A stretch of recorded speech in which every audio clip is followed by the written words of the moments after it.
스레벤 스포츠의 장동입니다. 박지성 테크니컬 디렉터가 전북현대 디렉터직을 사임하기로 결정했습니다. 물론 지금 전북현대 구단은 박지성 디렉터의 사임을 지금 말려고 있고 다른 포지션으로 좀 인연을 이어가 볼까 하는 그런 마음을 갖고 있다라고 하는데요. 이게 박지성 디렉터가 전북에 선임된 이유 중에 하나가 그 유럽형 시스템을 전북현대 갖고 오기 위해서라고 전북현대가 밝힌 바가 있는데, 그거에 대해서 전 트라부존스프르 유스팀 1년 유학 경험의 현 경수 스포츠클럽 남효루 대표를 모시고 한번 이야기를 해보도록 하겠습니다. 자기소개 좀 부탁드리겠습니다. 네, 안녕하세요. 저는 유소년 축구 기여를 하고 있는 남효루 대표라고 합니다. 반갑습니다. 남효루 대표는 그 전에 저랑 같이 이제 같은 팀에서 잠깐 같이 운동하고, 그리고 저희는 이제 원래 그 유니폼 맞추다가 친해진 사이예요. 그러니까 원래 유니폼을 했었고 저는 유니폼을 원했고 해갖고 유니폼을 맞추다가 얘기하다 보니까 사람이 괜찮은 것 같아서 만나서 이야기해보다가 됐고 만나서 이야기해보다가 보니까 재밌다가 돼서 같이 이제 이렇게 2년 오래됐죠. 거의 그것도 한 10년 돼가네. 맞아요. 10년 돼가요. 그래서 오늘 박지성 디렉터 이야기를 한번 해볼 건데,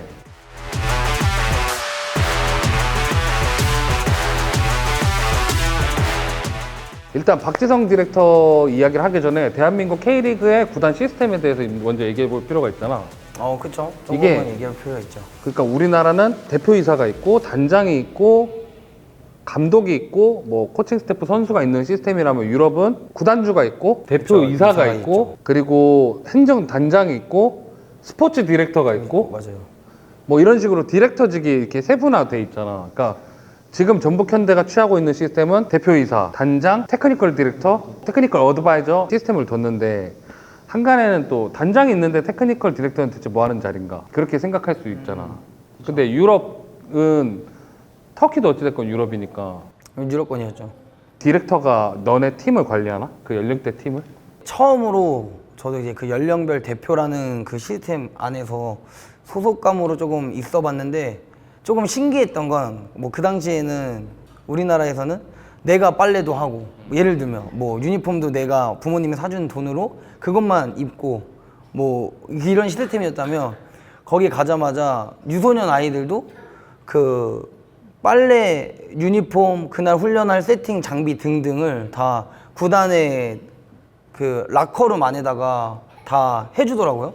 그래서 그거 보고 했는데, 이제 식사도 점심 먹고 저녁 먹을 때는 그 클럽하우스에서 먹고, 그 다음에 저희가 훈련 끝나고 그냥 옷을 그 라카룸 안에 벗어 놓으면 알아서 빨래 이거 가져가시는, 저희 우리나라 말로 하면 사감님? 그죠? 그런 사람들도 있고, 뭐 끝나면은 그날 훈련했던 거 정리해서 선수들이 씻고 나오면 볼 수 있게끔 뭐 그 붙여놓는 것도 있고. 근데 그런 걸 다 한 사람이 하는 게 아니고, 감독님, 코치님은 딱 훈련장 안에서만 확실하게 파트적인 부분을 딱 하고 나면, 또 다음번에는 빨래 하시는 분들도, 그러니까 프로 선수들이 받는 대접을 제가 유스팀 단계에도 똑같이 받았던 기억이 제일 처음에 딱 도착해서 훈련장에 갔을 때 제일 놀랬던 부분인 거죠. 그럼 반대로 얘기하면 우리나라는? 그러니까 우리나라 하면은 왜 PD님 군대 갔다 왔잖아. 네. 군대 갔다 오면 우리 제일 먼저 뭐 해요? 초도물품 보급받으면 뭐 하죠? 주기를 하죠. 그쵸. 주기를 하죠. 근데 우리나라 축구부는 다 그 양말에 다 쓰고, 그쵸. 아대에 쓰고. 그게 그런 문화가 그 나라에는 없어? 그런 문화가 아예 없고. 그러면 내 아대인지 내 유니폼인지 어떻게 알아? 유스팀 그때 가니까 개인 아대 정도, 뭐 스타킹 정도는 따로 또 챙겨오는 친구들이 원래 있었고, 기본적으로 유니폼 걸어놔져 있고 라카에, 그리고 스타킹도 같이 걸어놔져 있고. 그러니까 끝나고 나면 자연스럽게, 우리나라는 팬티도 다 벗고 막 이렇게 샤워를 하는데, 거기는 옷을 갈 때 항상 팬티를 입고 소중한 부위를 가려놓고 또 입는 문화더라고. 그래서 그것도 충격적이었는데, 그냥 자기 라카 자리를 딱 가서 앉고 자기 거 입고, 끝나니까 라커 들어와서 그냥 빨래 바구니에다가 휙 던져 놓더라고요. 그러니까 자기 게 없는 거죠. 자기 거 적을 이유도 없고. 자기 게 오히려 훈련복도 뭐 이게 이름이 있거나, 우리나라는 1학년 때도 남녀로 뭐 11번, 그럼 이제 중3 형들이랑 더블 번호도 매칭도 되기도 하고, 뭐 40 몇 번 이렇게 번호가 있는데, 거기서는 더블 번호 이런 거 상관없이 그냥 팀 훈련복 자체로 아예 번호 없이 그냥 누구나 사이즈별로만 체크해서 다 걸려져 있고 또 빨리를 빨고 다음날 오면 또 그 사이즈대로 걸려져 있더라고요. 그래서 그런 부분이 조금 다르지 않나. 그래서 내 거를 기입하는 친구들은 거의 못 본 것 같고, 원정 경기 갈 때 그건 뭐 어디나라 똑같은 것 같아요. 그래도 내 거 정도는 기억하려고 메모하는 습관이라고 해야 되나? 메모링하는 정도이지, 우리나라처럼 오로지 내 거, 양말 몇 켤레 내 거, 팬티 내 거 막 잊어먹지 않기 위해서 빨래를 내가 하고 찾는 거에, 그러니까 축구 외적인 시간은 다 어드바이스를 하는 역할이고, 내가 할 일은 축구장에서만 하는 정도. 하긴 바르셀로나도 유스팀까지는 후베닐까지인가? 거기서까지는 유니폼이 1번부터 11번밖에 없대. 그러니까 그날 18번까지밖에 없대. 그날 경기 출전한 18번. 그래서 유니폼을 그날 그 선수의 포지션에 맞게 번호 그 유니폼을 준다 하더라고. 뭐 그런 제도. 일단 그게 중요한 얘기는 아니고, 박지성 디렉터가 조제 모라이스 감독 체제가 끝나고 김상식 감독 체제로 넘어오면서 그때는 어드바이저로 부임을 했단 말이야. 그리고 어드바이저로 부임을 하고 그 다음 해에 테크니컬 디렉터가 된 거고. 그렇죠. 이 테크니컬 디렉터라는 그러니까 기술 고문이잖아. 기술 고문이지, 기술 고문. 근데 테크니컬 디렉터라는 자리가 사실 우리나라에 되게 생소한 자리이기도 하고, 그리고 되게 생소한 시스템이기도 하잖아. 근데 그렇죠. 전북현대가 박지성을 떠나서 테크니컬 디렉터라는 자리를 둔 이유는 뭐였을까? 어쨌든 사회적으로도 유럽 문화권을 우리나라가 따라가고 있잖아요. 그래서 조금 더 나은 어떤 발전 가능성들을 먼저 최초로 우리가 먼저 도입을 하면 어떨까? 그게 전북이 했을 때 그 네임밸류는 어떤 효과를 가져올 것이며, 이것들을 토대로 우리나라 축구 발전에 대한 기여도가 조금 있지 않을까라는 생각으로 도입을 하지 않았을까라고 생각이 들죠. 어떻게 생각하세요, 형은? 테크니컬 어드바이저라는 자리를 전북이 만들기 시작하면서 그 얼마 안 돼서 FC 안양의 송종국 전 선수가 테크니컬 어드바이저로 부임을 하지. 부임했죠. 그리고 이제 테크니컬 디렉터라는 직함이 구단 내에 생긴 이후로 지금 선수 출신 혹은 지도자 출신 감독들이 지금 테크니컬 디렉터, 뭐 문제가 좀 있긴 하지만 안산에 지금 안익수 전 감독이 지금 테크니컬 디렉터로 가 있고, 수원 삼성의 박경훈 단장이 지금 현재 테크니컬 디렉터 직함으로 있는 거란 말이야. 그 전에 단장 하면은 그냥 행정 출신 단장이 내려와서 전체적인 선수들의 그것을 어떻게 보면 금액별, 그러니까 엑셀표로 좀 정리하는 느낌이었다면, 요번에 박경훈 나 같은 경우에는 원래 수원 삼성 팬이니까 팀의 그 선수단의 질을 파악하기 시작한다는 거지. 단순히 수치적인 것보다 가성비적인 요소를 파악하기 시작한다는 거지. 글로벌적인 요소를 보면서 팀을 만들려고 했기 때문에 박지성이라는 디렉터를 데리고 왔던 거고, 박지성이라는 디렉터가 오면서 기틀을 마련해 보려고 했는데, 작년 이제 중반에 단페트레스쿠 감독을 데려왔고, 올 시즌 중반에 단페트레스쿠 감독 경질을 했고, 현재 김두영 감독을 선임한 상태란 말이야.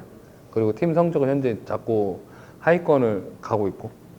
그러면 박지성 디렉터와 어드바이저 체제는 전북에게 냉정히 말해서 실패할까?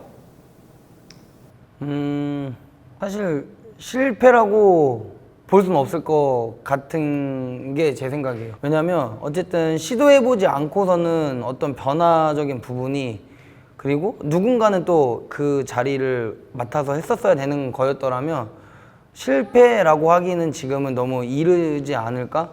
왜냐면 첫 시도였고, 그리고 처음부터 첫 술에 배부를 수 없었던 건 누구나 다 알고 있던 사실이었기 때문에, 아무래도 그냥 박지성이라는 우리나라에서 가지고 있는 그 힘의 네임 때문에 저는 큰 그림적으로 보면 실패보다 조금 더 승산이 뭔가 보였던 어떤 전북이 2년이라는 시간 동안 보여준 계기가 아니었을까라고 생각이 들죠.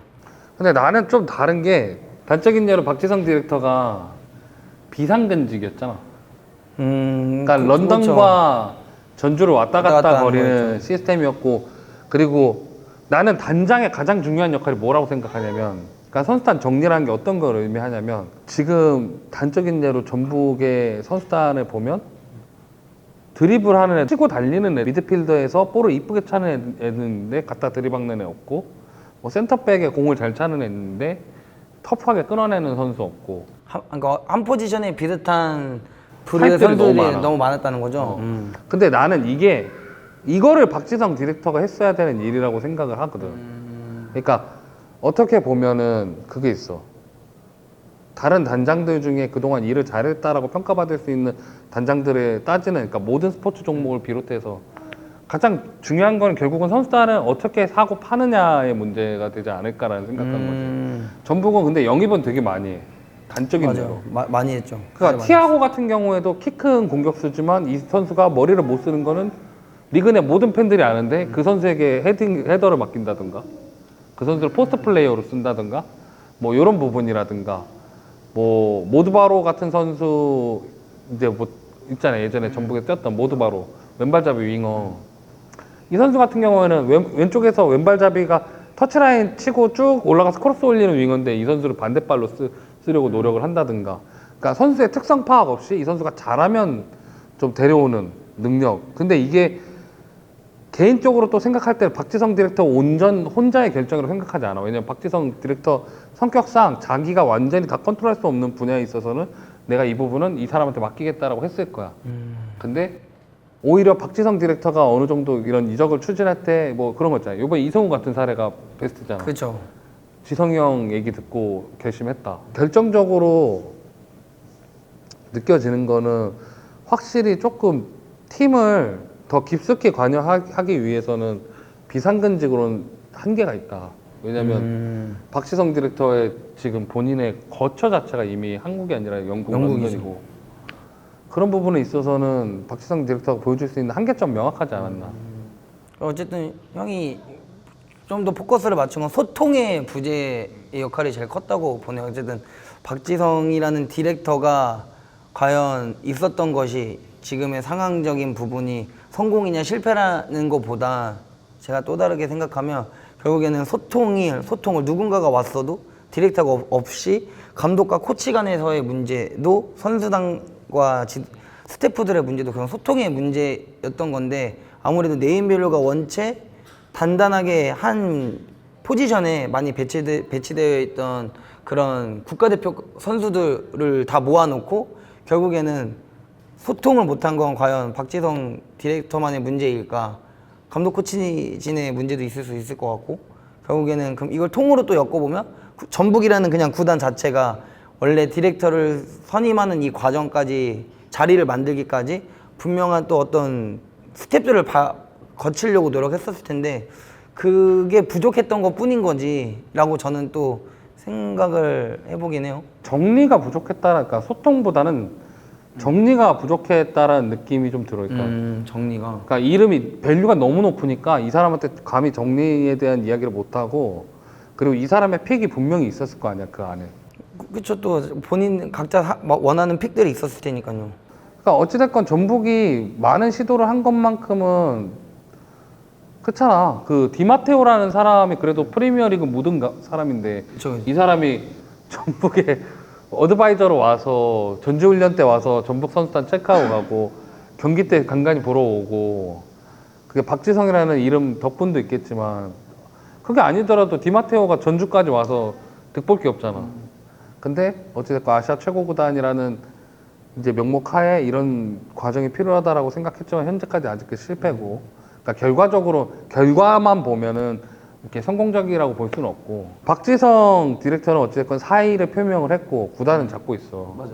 근데 그러면 박지성 디렉터가 현실적으로 전북에 남는다면 어떤 역할을 더 해야 될 것이며 아니라면은 왜 아닌지 그런 생각 얘기를 해봐도 재밌을 것 같아. 남는 거에 대한 생각은 안 해봤는데 저도 물론 축구인이었지만 조금 더 축구를 지금 당장 현장에 더 깊숙하게 들여다보는 시간들이 부족하긴 하지만 앞전에 홍명보 감독님이 국가대표를 맡는다고 했을 때도 결국에는 지금 축구인들의 후배들이 큰 목소리를 다 내기 시작한 거였잖아요. 그 안에 박지성이라는 이제 디렉터도 있었고. 맞아. 근데 그러면 박지성도 그런 뭐 큰 목소리를 냈음에도 불구하고 과연 주제는 좀 바뀌었지만 상황적인 부분을 놓고 보면 결국 박지성 디렉터가 홍명보 감독님이랑 어떤 다름이 있을까? 어떤 다름이 보여줘야 되는 상황이었을 텐데 무리수를 두진 않았을 거라고 저도 생각해 보거든요.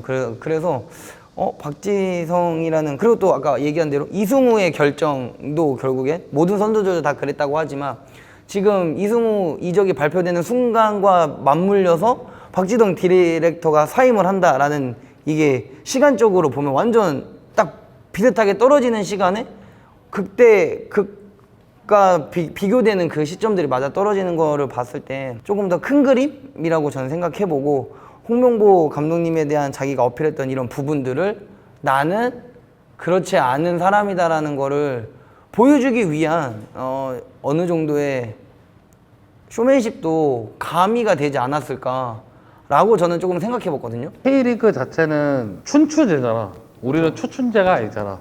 그러다 보니까 우리는 시즌이 이제 지금 한창 시즌 중이고 유럽은 이제 시즌이 끝나고 새 시즌을 준비하는 과정이고 박지성 디렉터가 여름 이적 시장까지 끝내놓고 나가는 것 자체는 나는 문제가 없다라고 생각을 하지. 개인적으로 생각할 때는 전북이 붙잡는 이유는 박지성을 이용한 프로젝트가 뭔가 시도되다 말았다는 느낌이 컸기 때문에 그렇다는 생각이 듦과 동시에 그 얘기 했잖아. 박지성이 개인의 자격으로 협회와 홍명보 감독에 대한 비판의 목소리를 했잖아.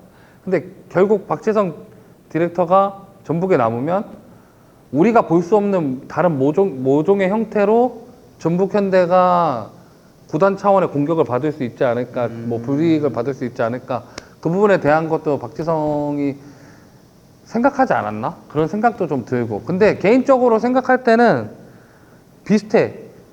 단장의 시간은 끝났어. 백승수 단장, 왜 이렇게 스토브리그 봤어? 봤죠. 스토브리그 감명이게 보면은, 봤죠, 감명이게. 스토브리그 보면은 그 봄은 단장의 시간입니다라고 얘기하잖아. 맞아. 그러니까 선수가 오고 가고 그것을 모두 결정지을 수 있는 시간은 봄이다. 근데 그게 축구는 또 두 번 있잖아. 그쵸, 두번 어쨌든 단장의 시간은 이미 끝이 났고 나머지는 시즌 말미까지니까 오히려 새 단장의 시즌을 준비를 한다고 하면 내 생각에는 오히려 지금 물러나고 전북이 새로운 단장 체제로 준비를 하는 게 더 좋지 않나. 혹은 랑닉 같은 감독 있잖아. 지금 랑닉. 오스트리아 감독을 하지만 랑닉 같은 케이스가 감독을 하다가 디렉터로 간 케이스잖아. 그리고 본인이 약간 그 스포츠 구단의 단장에 대한, 그러니까 구단에 대한 컨설팅이나 그 팀을 갖고 있잖아. 그 부분에 대해서 박지성이 좀 더 생각할 수 있는 시간이 되지 않을까. 그리고 그런 것도 좀 있었어. 그러니까 지도자를 했던 사람들이 보면 지도자를 어느 정도 하다가 이제 더 이상 지도자에 대한 생각이 없어져서 단장으로 오는 경우. 그러니까 그런 사람들은 보통 이 팀의 구성에 대한 이해가 있잖아. 그치 있죠. 그리고 파트에 대한 이해가 있을 거고, 물론 그게 선수 할 때도 경험하게 되지만, 근데 개인적으로 느낄 때 지도자의 파트와 선수의 파트에서 보이는 시각이 난 다를 거라고 생각해. 확실히 다르죠. 본인의 성향과는 지도자가 맞지 않다라고 했지만 어느 정도 그래도 어쨌건 UEFA B를 따놨잖아. 땄죠. 그러니까 어느 정도 본인이 축구적인 재충전을 좀 한 다음에 일을 한다고 그러면 더 큰 일을 할 수 있지 않을까. 그리고 박지성 정도 사람이 국내 구단에서 일하는 것보다 난 오히려 외국 구단에서 일하는 게 더 우리 한국 축구에 도움이 되지 않을까라는 생각도 해. 맞아요. 저도 그 생각은 변함없긴 해요. 이양 외국에서도 나의 가치를 알아주는 곳들이 있다라고 하면 그곳에서 뭔가를 더 큰 것들을 보여줬을 때 이제 국내에 있는 선배들도 될 수도 있고 후배들도 될 수도 있고, 그것을 보고 지금 어쨌든 선수들이 박지성이라는 사람을 믿고 왔다라는 얘기들이 계속 나오는 이유도 결국에는 저 선배에 대한 존경심과 롤모델이 늘 누군가한테 늘 존재하잖아요. 그래서 그런 롤모델적인 부분을 조금 더 앞장서서 한다고 하면 좋은 계기가 될 거라고 생각은 해요. 솔직히 진짜 그러니까 뭐라 그럴까. 그러니까 박지성은 대체 뭘로 쾌락을 느낄까 그 생각이 들 정도로. 그러니까 맨체스터 유나이티드 때 파파라치들이 맨체스터 유나이티드 선수단이 크리스마스 때쯤이면 맨날 유럽 선수단은 이렇게 막 모여서 지들끼리 술 먹고 파티를 한단 말이야. 그리고 이제 자정이 넘으면 이제 야스 파티가 열리는 거야. 그러면 뭐냐면 한국 기자들은 초유의 관심사야. 박지성이 그 자리에 남아있는. 남아있을까? 박지성이 그 야스 파티에 남아있겠냐? 안 남아있는. 늘 11시 반에 나오는 거지. 신데렐라 거죠. 그러니까 그렇다고 이 사람이 뭐 종교적으로 대단히 독실한 사람도 아닌데다가 그냥 축구하는 사람인가 축구하는 사람. 근데 그런 박지성의 삶의 방식에 대해서 이청용이랑 기성용이 이런 말 한 적 있어. 아, 나는 지성형처럼 못 산다. 지성형처럼 살면 나는 미쳐버린다. 그러니까 본인이 온전히 축구할 때 내내 그 축구 선수로서의 삶, 그리고 은퇴하자마자 결혼을 했잖아. 결혼하고서는 막 부모의 삶, 공부하는 삶, 그 삶을 살고 있는데 FM이죠, FM. 그냥 FM이라도 너무 가혹한 FM이 아닌가. 근데 그런 사람이 또다시, 근데 그런 것 같아. 오히려 전북한테는 좀 미안하지만 전북도 다시 한번 뭔가를, 어찌됐건 박지성과 함께한 프로젝트는 엄밀히 말해서 뭐 하나 제대로 해보지 못한 실패로 끝났고, 그럼 그 실패는 박지성 탓도 있겠지만 전북 탓도 있는 거야. 그러면 내 느낌에는 전북도 이거를 통해서 다시 뭔가 검토를 해서 새 체제에서부터는 어떤 것을 포함하고 어떤 것을 덜어낼 것인가를 먼저 파악을 해야 될 거고, 그래야 박지성 같은 사람이 와도 고민하지 않고 뭔가를 해볼 수 있는 여지가 있다는 거죠. 결국에는 어디 가나 뭐든지 좀 정리정돈을 잘해주는 사람들이 꼭 필요하겠네요. 팀적으로도 전북이 더 성장할 수 있는 뭔가가 될 것 같고, 어쨌든 지금 뭐 모든 일들이 짧은 기간에 뭔가 갑자기 태풍이 휘몰아친 것처럼 대한민국 국가대표부터 지금 뭐 어쨌든 프로구단의 어떤 운영 체제 행정에 대한 부분까지 다 까발라진 상황인 것 같아요.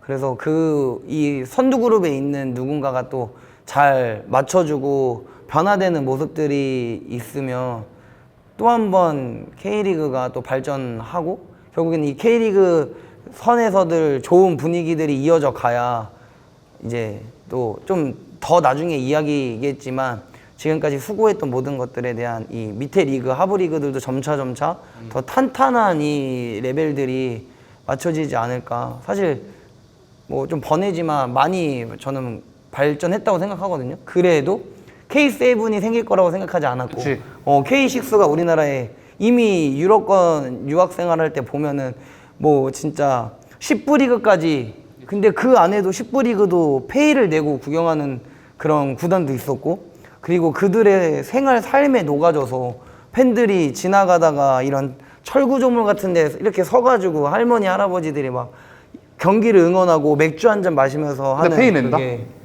페이를 내요. 철조망 뒤에서 서서 보는데 페이 내야 돼. 페이를 내요. 그러니까 저도 그런 문화가 우리나라에 돌아올까라는 생각을 가지면서 선수의 꿈을 키웠던 사람 중에 한 명인데, 지금은 또 그 길이 시간이 지나서 나름대로는 어느 한 파트의 지도자로서의 또 삶으로 살다 보면서 또 다른 시각도로 보다 보니까 우리나라도 지금 많은 거를 빠르게 발전한 건 사실인 분명하나, 이것들이 더 단단하게 이게 조금 더 조각들이 맞춰지려면 사실 하부리그에서 어떤 애로사항이 나거나 불편한 부분들이 수면 위로 올라오는 시간보다 지금처럼 위에서 뭐 어떤 일들이 행해져서 보여졌을 때의 밑에 하부리그들이 준비하는 그 과정 속에서 조금 더 속도감이 단단하게 붙지 않을까. 저는 좋은 예시인 것 같다라는 생각이 많이 드는 요즘이긴 해요. 근데 다만, 그러니까 정말 많은 걸 봤잖아. 그러니까 나는 이런 게 시도로, 그러니까 보통 우리나라의 가장 잘못된 시스템은 파격적인 시도를 해서 잘 안 됐어. 아유, 이거 우리한테 안 맞아 하고 치워놓는다? 걸핏하면 반포레고우 가잖아. J리그 반포레고우가 J리그에서 되게 흑자 경영을 한 시민구단의 표상처럼 그게 일종의 허상이야. 그렇게 반포레고우가 그런 식으로 성과를 낸 게 3시즌인가 정도밖에 안 돼. 그렇게 해서 그 팀이 계속 J1에 남아있는 게 아니라고. 그러니까 반포레고우만 겁나 가잖아. 풀뿌리 축구가 어떻게 흘러가는지, 어떤 식으로 어떤 구단들은 어떻게 운영되는지. 근데 시민구단, 레알 마드리드 시민구단이래. 바르셀로나 시민구단 맞지. 근데 그 시민들은 우리처럼, 그러니까 서울 시민 1000만이 있는데 1000만 중에 800만이 축구 보는 게 아니잖아. 그쵸. 800만 중에 진짜 축구 몇 만이나 볼까? 내가 보기엔 한 4만? 뭐 누적적으로 한 8만 정도가 축구 보고 나머지는 뭐 그런 식으로 볼 거란 말이야. 근데 그게 잘못됐다라고 볼 수가 없는 게 그건 또 문화 차이가 또 있는 거니까. 프로 구단 단계에서 어떻게 하면 생활과 축구를 조금 더 밀접하게 이렇게 밀착시킬 수 있을까? 이 고민을 우리가 다른 데 보고 오는 게 아니라 그런 데서 보고 오는 거고.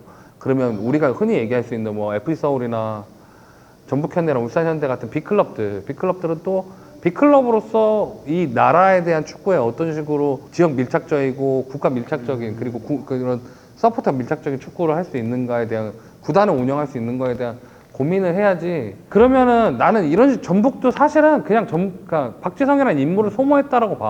그러니까 비상군으로 데려왔어. 그럼 비상군으로 최대한 써먹을 수 있는 뭔가를 했어야지. 사실 박지성이라는 그 이름 하나만으로 사실 축구도 선수할 때는 나만 잘하는 팀 컬러만 좋아야 되는 것만 느끼다가 이제 성인이 돼서 지도자도 해보고 나름대로 저도 이런 자그맣지만 대표로서 경영이라는 걸 하다 보니까 모든 걸 다 볼 줄 알아야 되고 이 모든 걸 나에 맞게끔 맞추는 거를 설계를 잘 해야지 좋은 선수도 좋은 팀도 좋은 이 프론터도 갖출 수 있다라는 게 명확하게 알게 되지 않았나. 그래서 박지성 때문에 좋은 선수들을 단기간에 빨리 데리고 올 수 있었던 것도 사실 저는 그치? 대단한 일 중에 하나였다.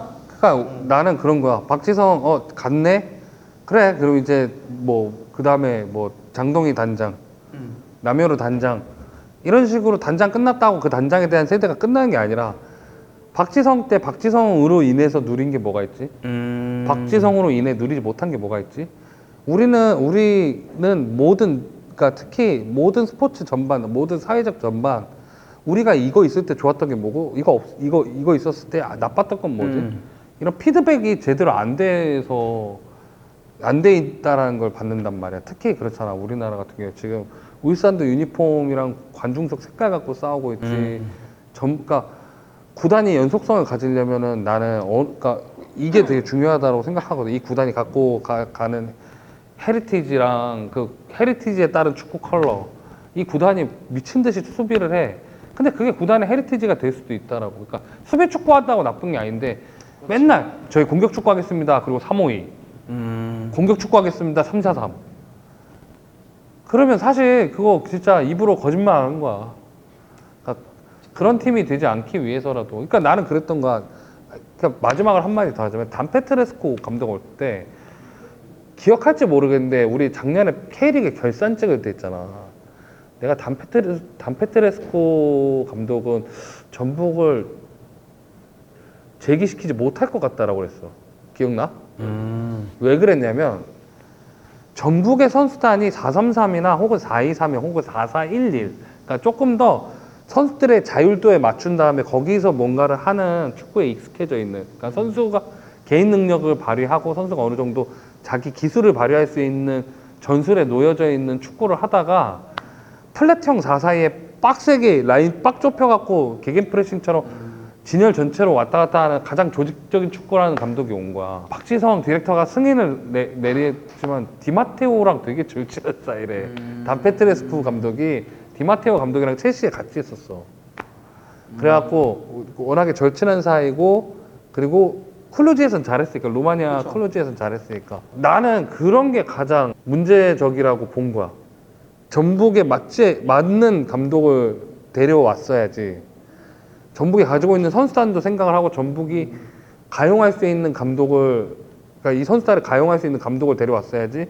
이 감독은 일평생 4-4-1을 쓰던 4-4-1을 쓰고 조직적인 축구를 했던 사람이니까. 왜냐면 중국에서도 알렉스 테셰이라를 1,000억 주고 사오니까 그 돈이면 내가 원하는 선수 7명 데려올 수 있어라고 얘기한 그렇게 얘기한 감독이었어. 그러니까 그런 부분들을 나는 온전히 박지성의 잘못이라고 보진 않고 구단도 문제가 있었다는 거야. 이런 거.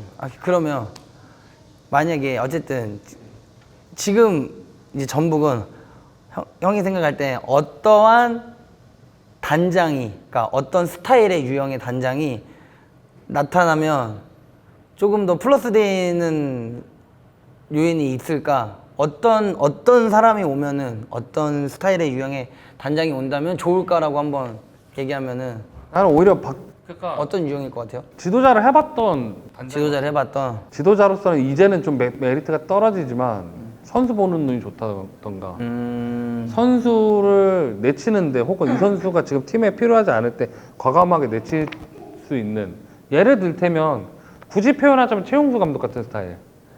왜냐면 최용수 감독은 이미 본인의 프로적인 전술 쪽은 이미 파해가 돼갖고 팀이 이렇게 무너지는 속도가 빨라졌지만 나는 이 감독이 그런 부분에 굉장히 가차 없다라고 들었거든. 그러니까 선수단 내에서 규율적인 행동에서 딱 벗어나면 그 선수는 바로 임대를 가든 이적을 하든 해야 되는데 다음이 없죠. 최용수 감독 같은 사람이 단장으로 오면 왜냐면 김두현 감독도 라커룸 대화 같은 거 보면 그걸 어떻게 봐요? 그러니까 유튜브에 뜨니까 뜨니까. 그러면 김두현 감독 같은 사람도 나긋나긋한 스타일이야. 그러니까 오히려 조금 더 그런 단장이 오면 지금 팀에 부족한 부분을 채워주고 오히려 김대현 감독의 좀 역량을 살려줄 수 있는 상황이 되지 않을까. 왜냐면 전북 경기 보면 주도는 하거든. 마무리가 되지 않고 나는 마무리가 되지 않는 거는 그 부분은 그러니까 멘탈십이 되게 중요하다고 생각하거든. 알잖아 왜.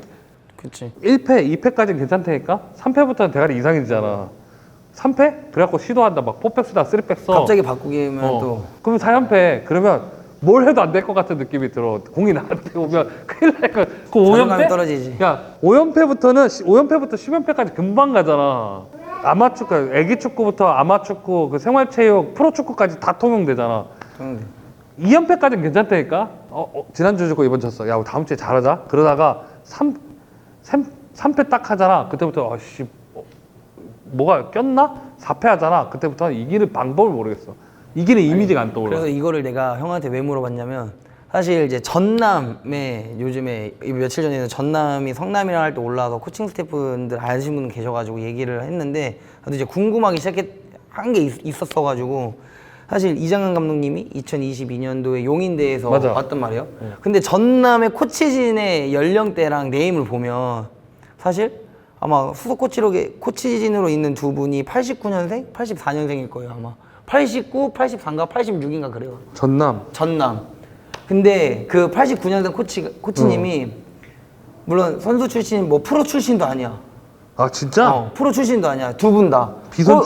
아니. 그냥 선수 출신인데. 그러니까 프로 선수 출신이 아닌 거지. 근데 용인대에 계실 때부터 그 89년생 코치님은 10년간 이정현 감독님을 모시고 계시다가 이제 부임을 하실 때 어쨌든 코칭 대회 바뀔 때 그대로 흡수해서 데리고 온 거라고 얘기를 하더라고. 김영욱 코치. 89년생 코치님. 그리고 84년생 코치가 너무 계실 텐데. 79년생 코치님 계신데.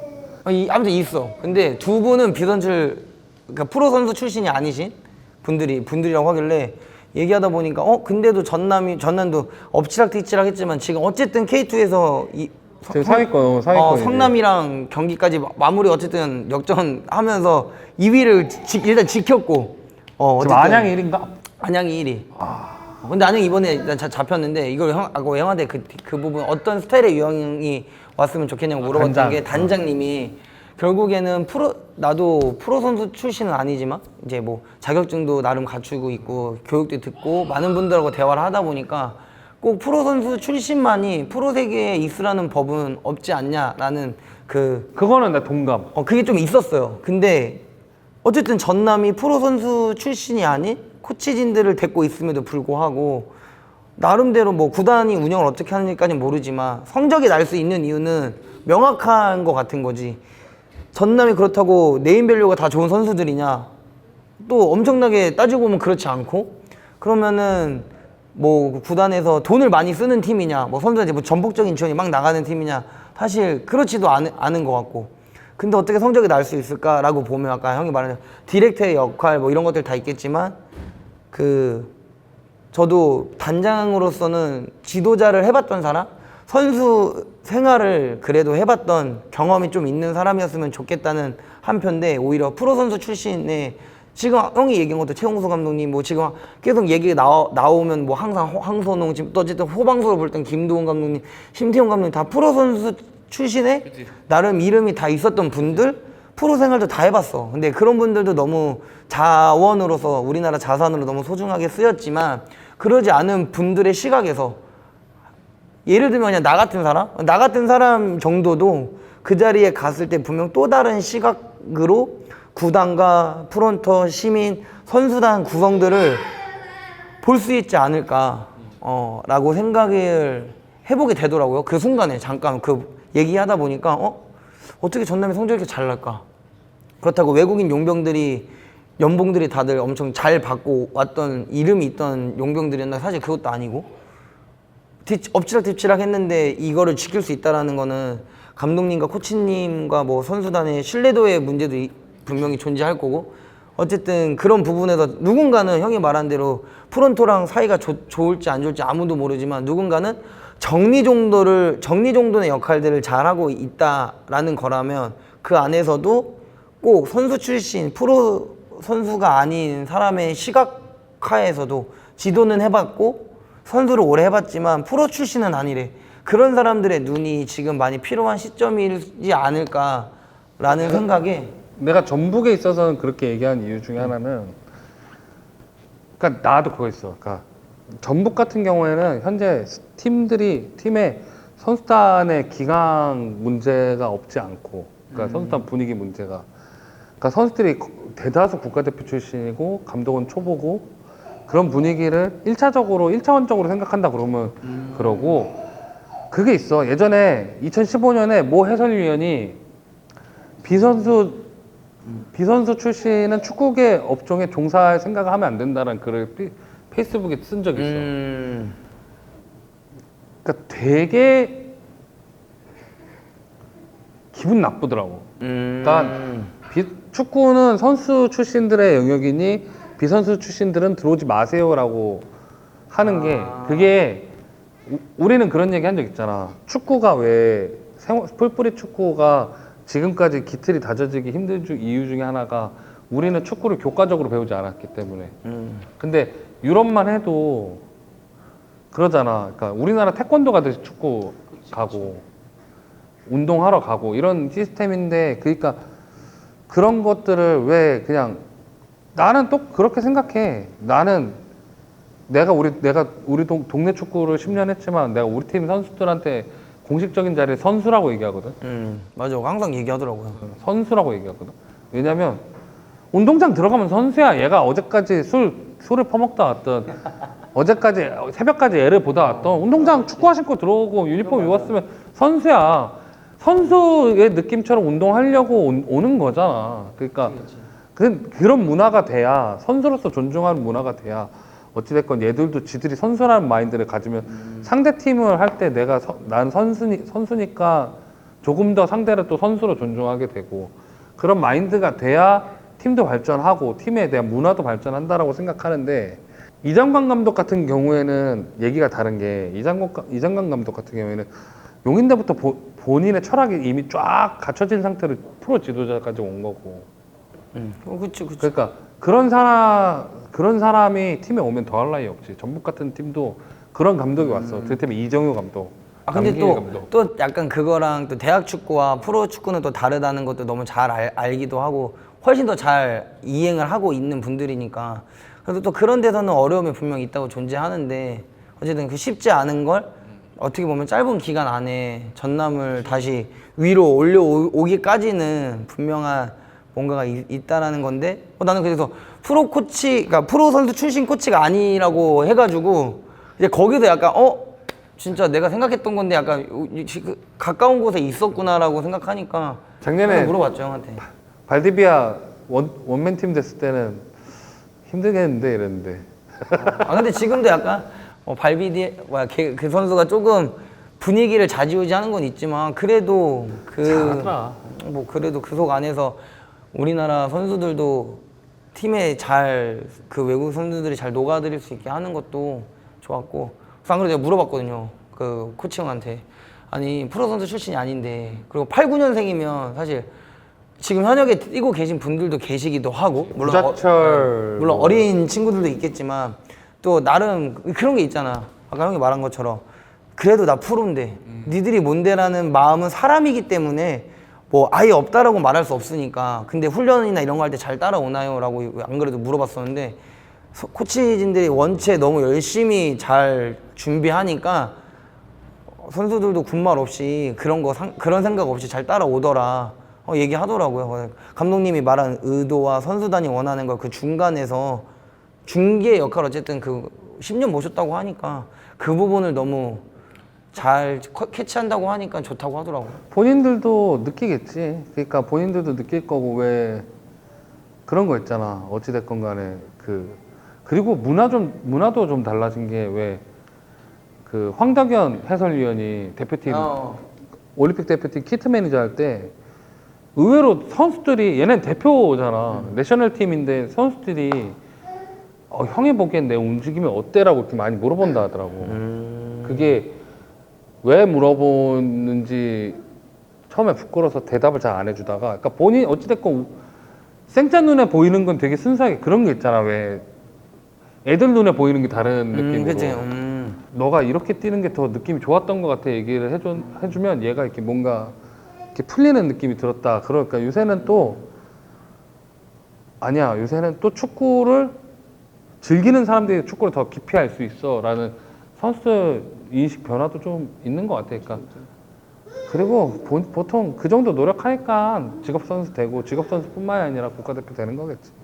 그래서 왠지 그 전북 출신의 18세 그러니까 뭐 초중고를 지도하시고 계신 선생님들이나 그러니까 그 정도의 어떤 유형의 사람들이 오히려 맞아. 전북을 되게 잘 그래도 아는 그래도 헤리티지. 잘 알고 있고 그래도 전북의 색깔과 방향성을 조금 더 그래도 감독님이 바뀔 때마다도 조금씩 그런 구단들이 갖고 있는 그래. 헤리티지를 아는 사람들이 한 명이 거기에 좀 적재적소하게 들어가면 전북의 흥망성쇠를 다한 사람이 좀 낫지 않을까 결국에는. 근데 그런 사람이 이제 대전 하나 시티즌 B팀 감독했다가 누구? 그 이름이 기억이 안 나. 그 사람 원래 전북 출신이었거든. 많아. 근데 전북 뭐 어디든 많겠죠. 근데 지금 현 상황에서 봤을 때 그런 사람들은 어쨌든 지금 또 나름대로 이렇게 일을 할 때 대할 때 쉿이 있어야 되잖아요. 맞아. 그래도 난 전북이야라는 약간 이런 쉿도 좀 필요하고 그래야 또 이 힘든 그 상황을 잘 이겨낼 옛날에 전북에 김현수 선수라고 수비수. 김현수 선수 참 잘했지. 그 미드필더 같이 보고. 그리고 뭐 잘하는 에드밀슨 와도 되겠네. 에드밀슨 옛날에 에드밀슨 알지? 에드밀슨 너무 오랜만에 듣는 이름인데. 외잘란한테 십자인대 끊어져 갖고 결국 은퇴했던 에드밀슨. 그러니까 뭐 얘기하면 막 진짜 좋은 분들도 분명 많을 거니까 그런 출신들이 오면 좋아. 그냥 오히려 그런 것도 되게 재밌을 것 같아. 뭐 있잖아. 그냥 이거는 새끼인데 그 K리그로 한정하자 뭐 애닝요 같은 선수가 전북의 단장으로 와. 그러면 약간 막장 아니에요? 낭만. 아무튼 뭐 박지성 디렉터를 갖고 축구 전반까지 얘기를 하게 되네요. 이렇게 얘기가 되게 많이 했는데 어찌됐건 결과적으로 정리하자면 박지성 디렉터가 한국 축구를 떠나서 전북 현대라는 구단에 대한 첫 시도, 그리고 한국 축구 프로축구에 있어서 K리그의 또 다른 변화점을 주는데 큰 역할을 했기 때문에 박지성 디렉터에 대한 실패와 성공을 가르는 게 아닌 이 사람의 첫 발자취에 대한 의미고, 저는 이 사람에 대한 이후에 대한 이야기를 많이 했습니다. 그래서 이렇게 얘기를 나눠보았고요. 어땠나요?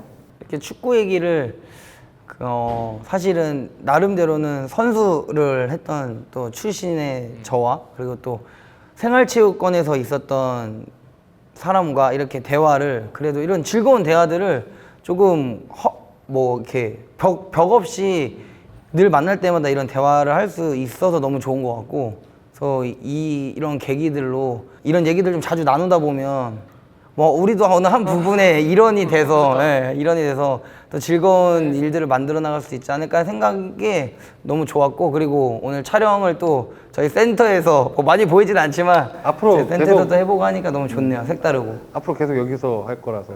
여기 자주 오세요. 네.